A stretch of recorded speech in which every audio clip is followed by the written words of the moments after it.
আমরা এই মুহূর্তে অবস্থান করছি শেরপুর সদর উপজেলার ৫ নং ধলা ইউনিয়নের করিতুলি বাজারে।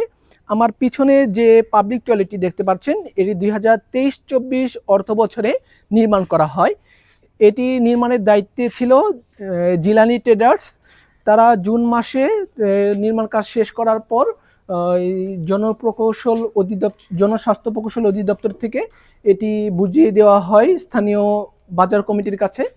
তারপর থেকে এটিকে স্থানীয় অভিযুক্ত শফিক ডেকোরেটর ব্যবসায়ী এটিকে গোডাউন হিসেবে ব্যবহার করছে, যার ফলে স্থানীয় বাজারে আসা মানুষরা এটিকে টয়লেট হিসেবে ব্যবহার করতে পারছে না।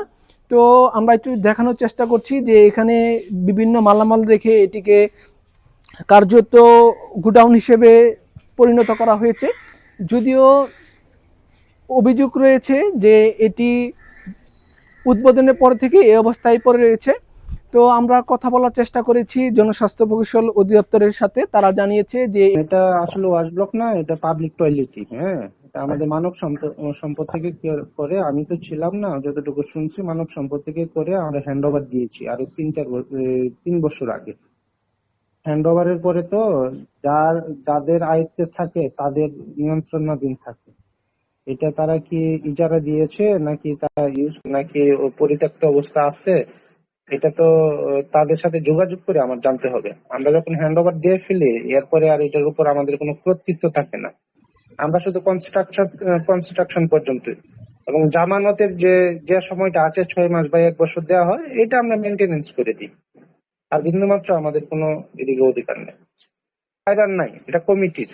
আমাদের জামানত যেটা ডিফেক্ট লাইবিলিটিস যদি থেকে থাকতো তাহলে সেটা আমরা হয়তো বা কন্ট্রাক্টরকে দিয়ে আমরা সেটা মেরামত করা বা একটা কিছু করে দিতে পারতাম। এই কমিটির সাথে যোগাযোগ করব। হ্যাঁ, আচ্ছা, আমরা বলবো এত টাকার একটা ওয়াশবক আমরা করে দিছি আপনাদের স্বার্থে। হ্যাঁ, আপনারা জমি দিয়েছেন, আপনাদের এটা দরকার, আপনারা বলেছেন, তারপরে সেটা এই অবস্থা কেন? এটির রক্ষণাবেক্ষণের দায়িত্ব হচ্ছে যে স্থানীয় বাজার কমিটির। তারা প্রথমত ৬ মাস তারা এটা দেখভালের দায়িত্বে ছিল।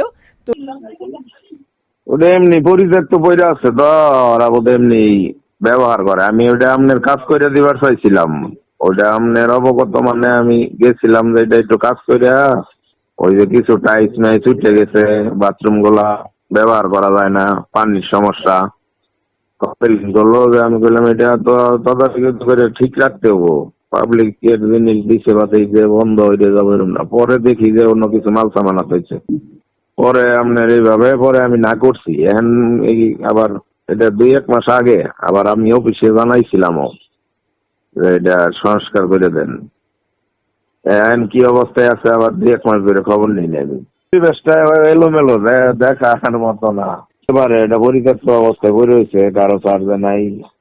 ওটা তো ওই যে আপনারা আওয়ামী লীগ সরকার আমলে আমরা সুপারিশ দিয়েছিলাম ইয়ে করার জন্য, বাদবাড়ি ওটা করছে পরে করিতলা। তবে আমাদের অনুকূল রয়েছে, কেউ দেখভাল করে না। তারপরেও আমি আপনার খোঁজ খবর নিয়েছিলাম যে এটা আপনার পরিবেশটা ঠিক করে দিই। পরে আপনার ওই যে অফিসে জানাইছিলাম, আমি জানানি পরে ওরা ব্যবস্থা নেই নাই। পরে আমি আমার একটা সংস্কারের দিছি, পরে আমাদের এই যে প্রকল্পটা পাশা নেই করে কাজটা করা হয়নি। হ্যাঁ, হ্যান্ড ওভার করে দিয়েছিল তো ওই সময় যে আওয়ামী লীগের লোকজন করে, ওরা তো নাই, ওই লোকজন গুলা তো নাই। আমাদেরকে তো আর দেখাই নিয়ে ওই ইউনিয়নের চেয়ারম্যান আমি, পরে বাজারের সভাপতি পদবিকের বলে আমি, কিন্তু বিষয়গুলো আপনার ওইভাবে হ্যান্ড ওভার নেই। তারপরেও আমার কাছাকাছি ইউনিয়ন পরিষদ আর বাজারটা কাছাকাছি। আমি শুনলাম যে এই পরিত্যক্ত অবস্থায়, পরে ভাই আপনার করলাম, পরে ইঞ্জিনিয়ার নিয়ে গেছিলাম, আমাদের এই যে এলবিডি সিস্টেম ইঞ্জিনিয়ার নিয়ে যে কাজ করায় সুন্দর করে করে দিই, কি কি সমস্যা আছে লিখিত দেন। পরে লিখিত দিয়ে আপনার ওই অফিসে জানাইছিলাম বিষয়টা। জনস্বাস্থ্যের এগারে একটু চাপ দিয়েন তো, দেখি কিছু করা যায় কিনা। কতদিন আগে জানাইলাম, কোনো পদক্ষেপই নিল না। তবে দায়িত্ব দিয়ে বোঝাই দেন, এই যে বললাম না ওটা আওয়ামী লীগ সরকার করছে, তখন আপনার ওই যারা হ্যান্ড ওভার করছে তারা ফলাইছে এই নাই তো। আমরা তো বিরোধী দল করিও সমান করে এই কথাগুলা কাজে লাগে নাই। এখন আবার সবকিছু নিয়ন্ত্রণে আইছে। তো এটি কিভাবে পরিচালনা করা হচ্ছে এটি তারা না জানলেও ওই এই খবর পাওয়ার পর যে এটি গুডাউন হিসেবে ব্যবহার করছে তারা, তো শেরপুরের করৈতলি বাজার থেকে আমরা জানানোর চেষ্টা করছিলাম যে পাবলিক টয়লেট যা কিনা 18 লাখ টাকা, প্রায় 18 লাখ টাকা ব্যয়ে নির্মাণ করা হয়, জনকল্যাণমূলক একটি প্রকল্প, যা মানুষের কাজে না এসে দীর্ঘদিন থেকে এভাবে পড়ে রয়েছে, যাতে সরকারি অর্থ নষ্ট হচ্ছে। তো এই ছিল আমার কাছে সর্বশেষ। M Abdul Wadud, Sherpur Times, Sherpur.